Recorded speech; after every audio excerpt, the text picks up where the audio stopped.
You're watching this video because you have a BMX bike and you love the two-piece sprocket design. If you watch my videos, you know that I explain everything about parts, bikes, from what colors they are, how they're made, and all the other questions that you've been thinking about, I got the answers to. If you don't get the answers to this part, you can leave me a comment down below and I will answer your question. So let's get to it. Today we're gonna do an explain and review on this Knight Bike Co Starburst Spider. So yeah, if you're familiar with Knight Bike Co, they make all their stuff here in the USA. It's CNC machined down, anodized here, and they make good quality BMX parts for BMX in general, and they try to make a ton of different colors to kind of help you trick out your bike. So this is the Spider, which is also called the Starburst Spider. This thing is machined out a lot. If you look at this Spider, it's got tons of holes on it. What I also noticed is that it's got some crazy little chamfers right here. See how it's chamfered a little bit here. Let's see if I can make it focus.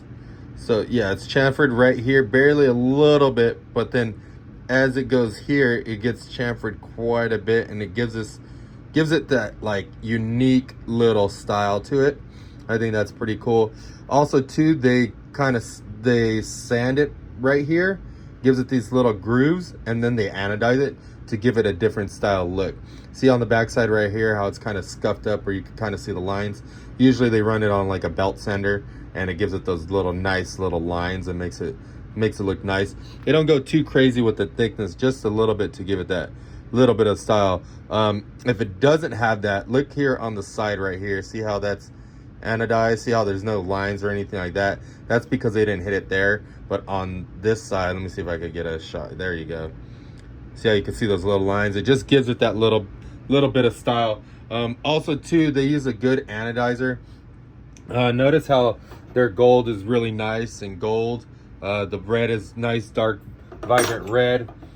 The blue is a nice, vibrant blue. Also available in black. The black looks really nice. And then they also have a mirrored polished colorway. Let's see if I could clean that a little bit more.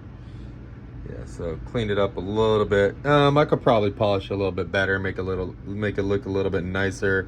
I think it might just be from grease and from people touching it and stuff, but the mirror polish looks really rad. It takes a lot more time to polish these because they have to get inside of here. I know a lot of you guys are afraid of the price and stuff like that, but you could see the attention to detail. Look inside this hole right there. Like, it's polished all inside of that hole, inside of here, even on the back side. This is the back side, and look how nice it looks. Inside the sprocket hole, you know what I mean, inside there, all in here, the crank bolt. So this thing's really, really nice. These spiders look really, really nice, whether they're like this or they're polished. These sprockets are really, really thick.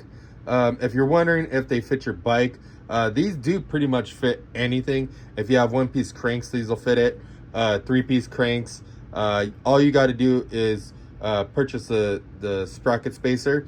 Majority of the cranks are 19mm spindles. Some people run 22, but that's usually an aftermarket sprocket. And then if you run 24mm cranks, you can just slide this right onto your spindle and you'll be all right. What else was I gonna say? If you're worried about your sprocket and you're wondering should you go this way or if it's compatible, this is a 5-bolt 110 chain pattern. So if you get any chain ring, it has to match up with the 110 bolt pattern, and you should be good.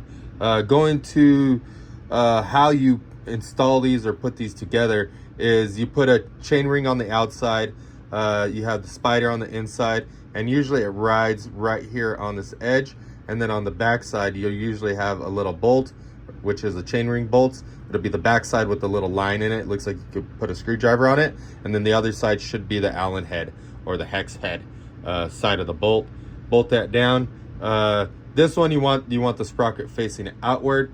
If you're having problems with a loose spot on a sprocket that's similar to this, or maybe even this one, in the end of the day, these tolerances have to be extremely tight in order for it not to have a tight loose spot.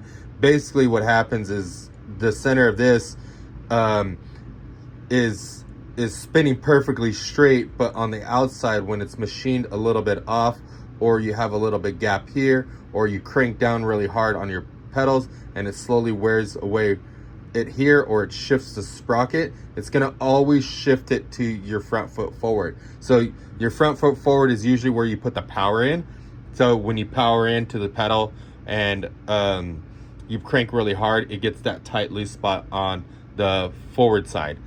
So if you're having that problem, maybe go up to a higher end sprocket and chainring to curb that problem, or go with the total solid sprocket if you don't like that. But the higher end spiders and chain rings are going to have a higher tolerance. They're going to be straighter, and you're going to have a better chain alignment, and your sprocket's probably not going to wobble or anything like that. But like I said, these are super cool sprockets, available not only in these 5 colors, but available in a bunch of other colors. Head to stackbmx.com, pick yourself up one. And thanks for watching my videos. Leave me a comment below if I didn't answer some of your questions.